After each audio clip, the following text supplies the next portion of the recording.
Mesdames, Messieurs, bonsoir. Merci de nous recevoir chez vous et bienvenue sur cette nouvelle édition d'information sur la télévision Labari. Le palais du 29 juillet de Niamey a accueilli aujourd'hui les festivités de la première édition de la journée consacrée aux préscolaires. L'initiative émane de la direction de l'enseignement préscolaire et primaire et qui a vu la participation de la ministre de l'Éducation nationale, Dr Elisabeth Chérif.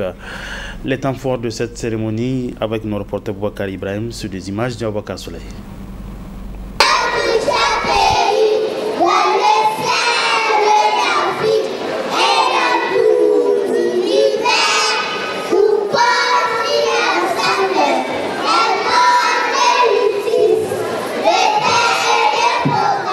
C'est dans une ambiance voulue assez festive et récréative qu'est s'est déroulée la première journée commémorative consacrée à la petite enfance du préscolaire, qu'observe ainsi la direction de l'enseignement préscolaire primaire. Honorée par la ministre de l'Éducation nationale, de l'alphabétisation et de la promotion des langues nationales, cette manifestation à la fois éducative et culturelle s'est fait symbolique.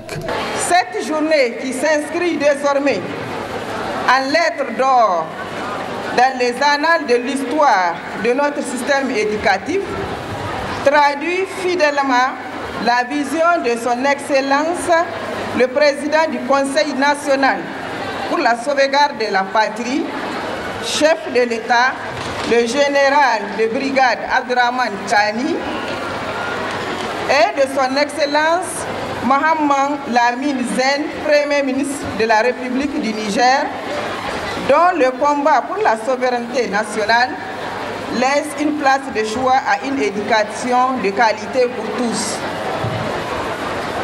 Excellence, Madame la Ministre, cette volonté d'ériger notre système éducatif au plus haut se matérialise chaque jour sous votre leadership. Favoriser et valoriser l'enseignement préscolaire, voici l'objectif affiché à travers l'initiative.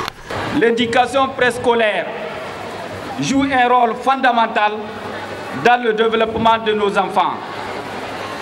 Elle constitue le socle sur lequel se construisent leurs futures compétences académiques, sociales et émotionnelles. Les premières années de la vie sont cruciales pour le développement cérébral et le potentiel d'apprentissage des enfants. Dans l'allocution prononcée, Dr Elisabeth Chérif, qui n'a pas manqué de se montrer émerveillée par l'organisation, a promis des réformes. Cette première édition qui nous a réunis dans la joie, dans la communion et le partage. Permettez-moi de saluer tous les invités ici présents avec une pensée toute particulière pour la doyenne de cette rencontre, l'inspectrice, Madame Ouattara. Vous êtes la preuve vivante que lorsqu'on aime ce qu'on fait, on trouve toujours du temps à consacrer à une activité pouvant aider à améliorer les choses.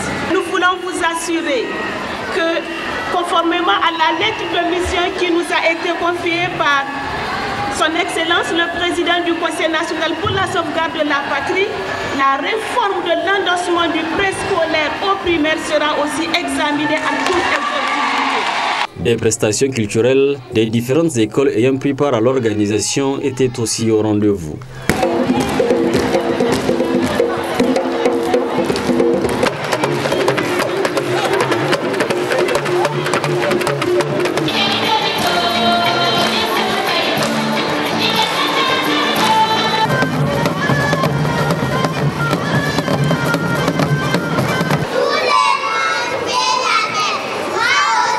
Je suis très contente de participer à cette cérémonie.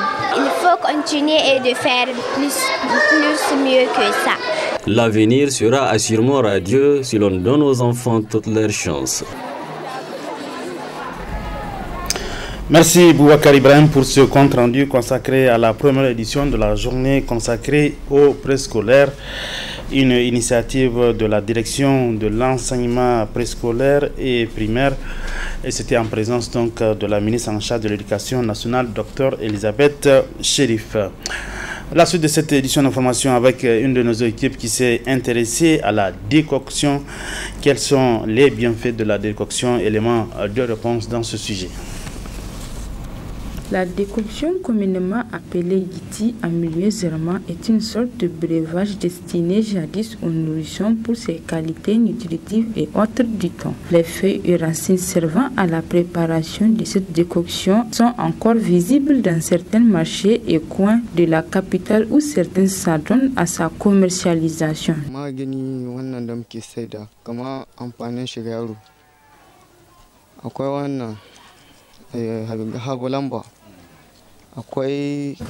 Ces médicaments traditionnels que nous vendons sont d'une grande importance pour les enfants. Il s'agit de plusieurs plantes qu'on mélange pour faire des décoctions. Des fois, ce sont les mères qui font le choix des plantes, car connaissant les vertus de chacune d'elles.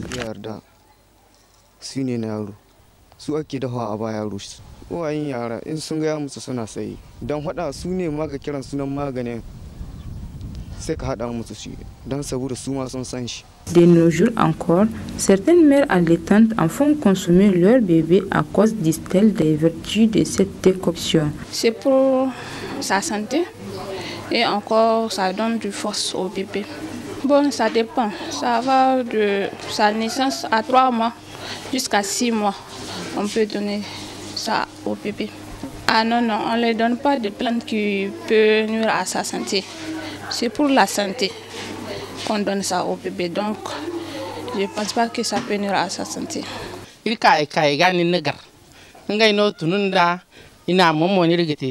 C'est une pratique ancestrale qui permet de fortifier l'enfant et elle présente beaucoup d'avantages sur sa santé. Il existe plusieurs sortes de décoctions. Il y a une nette différence entre l'enfant qui en consomme et celui qui ne le fait pas.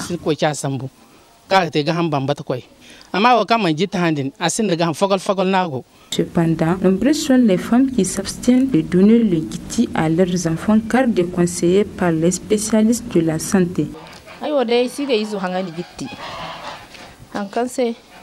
Moi, je ne donne pas de décoction à mon enfant par paresse et je n'en connais pas non plus les plantes. Aussi, il y a les agents de santé qui nous l'interdisent.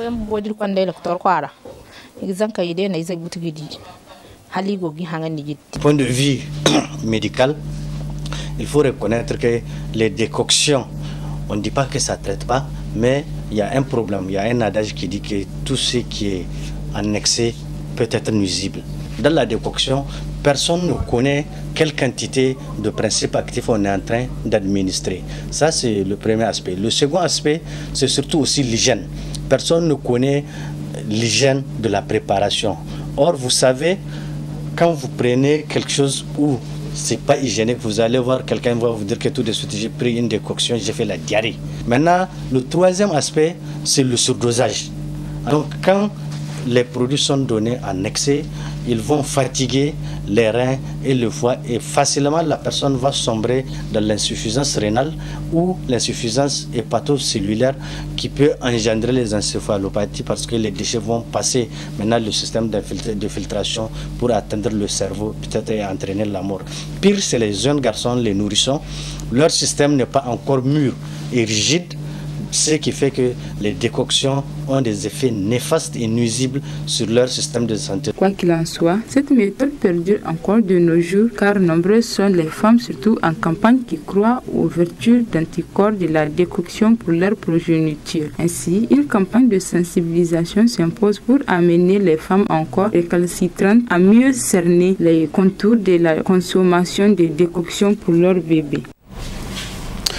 Merci Aminatou Zakari pour ce reportage consacré à la décoction, à la prise et les bienfaits de la décoction donc par les enfants.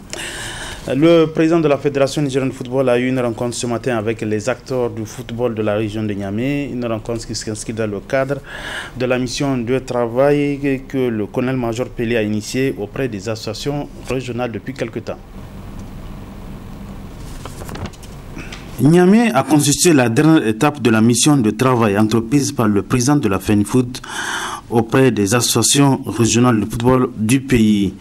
Un exercice habituel pour le colonel-major Pelé, à l'écoute et toujours proche des acteurs du football. À l'étape de Niamey, pendant 4 heures d'horloge, plusieurs sujets liés au développement du football nigérien ont été abordés sans tabou. C'est comme partout ailleurs, et à Niamey, il y a eu quand même des discussions assez constructives, vraiment constructives. On a eu à débattre sur les compétitions et surtout l'avenir, sur les réformes qu'il faut apporter, sur les améliorations surtout qu'il faut apporter et sur les compétitions internationales. Donc on ne peut que saluer ça, et on a convenu effectivement que les gens se retrouvent dans des commissions pour pouvoir statuer avant l'Assemblée générale et faire des propositions concrètes. Dans toutes les 8 régions du pays visitées, le président du comité exécutif de la FENIFOOT a trouvé des passionnés du ballon rond satisfaits de la production du football nigérien. Les gens sont de plus en plus conscients des enjeux du football et de la volonté de construire vraiment notre football national. Le grand problème... Beaucoup de choses. Déjà, vous êtes à notre disposition tout le temps, vous êtes avec nous, vous nous accompagnez, on vous exhorte à continuer, et vous pouvez jouer beaucoup dans la sensibilisation, comme j'ai dit, en ce qui concerne et la formation des dirigeants et la sensibilisation sur les lois de jeu et surtout sur le comportement des uns et des autres.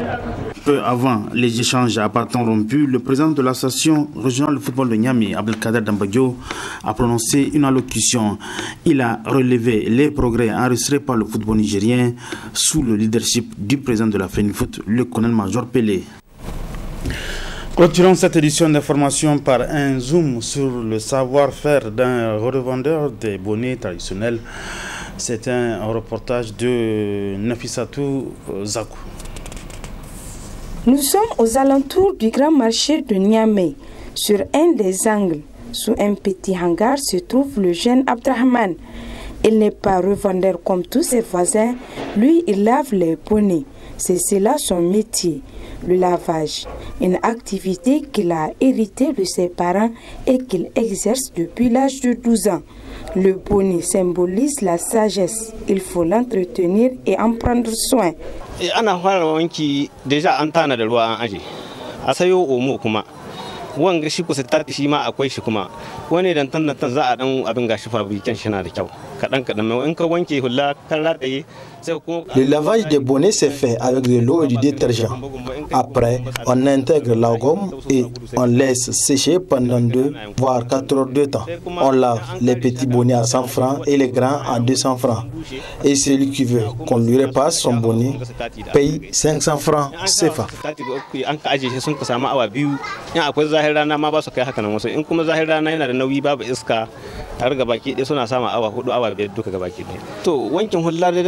na ana yi akwai dan karami leje kamar wanga shi dala 20 wanda ya kawo manka gabe da karfi yace 20 na gare don muna amsa mu amsha bin mu wanda ya kawo shi ko wanda da dan tsawo mai kawaga shi shekara dala 40 shi ko mai wagga in yace za a goge mai tayi walƙiya shi ma ana mai repasse na sai shi biya dala 100. Abdrahman s'est dit fier de son métier.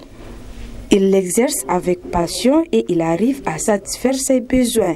Mu da ba mu da mawayon kware da ba mu aiki kware ba an ka kama na ana koya mana ga yadda muka samu muna iya muna tare da masu yi su kuma wanda sun ka samu wani abu daga cikin su wanda amma yamma sun ka shiga kasuwa sun ka bar mu da shi mu ma muna nan muna ga ma muna fatan ubangiji Allah shi kawo mahita cikin wannan al'amari da muka ko mu bar shi ko mu dafa wani mai. J'ai commencé cette activité dès le bas âge avec nos aînés et Dieu merci on arrive à subvenir à nos besoins et ceux de nos familles.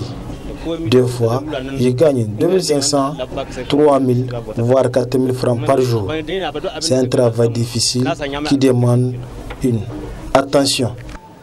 Kasan shi rabo na Allah wani ana samun 500 jaka 3 wani bi har jaka 4 an ka samu a samu in ta taho da abin da a sa a kasance akwai waya gare abin da an waya gare shi rago bai wanga aiki tunda swahini ina yi na azumi na naka tunda sai ina yin ne ban huta.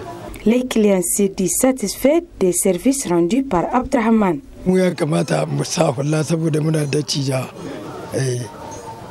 Je porte le bonnet parce que je me sens à l'aise.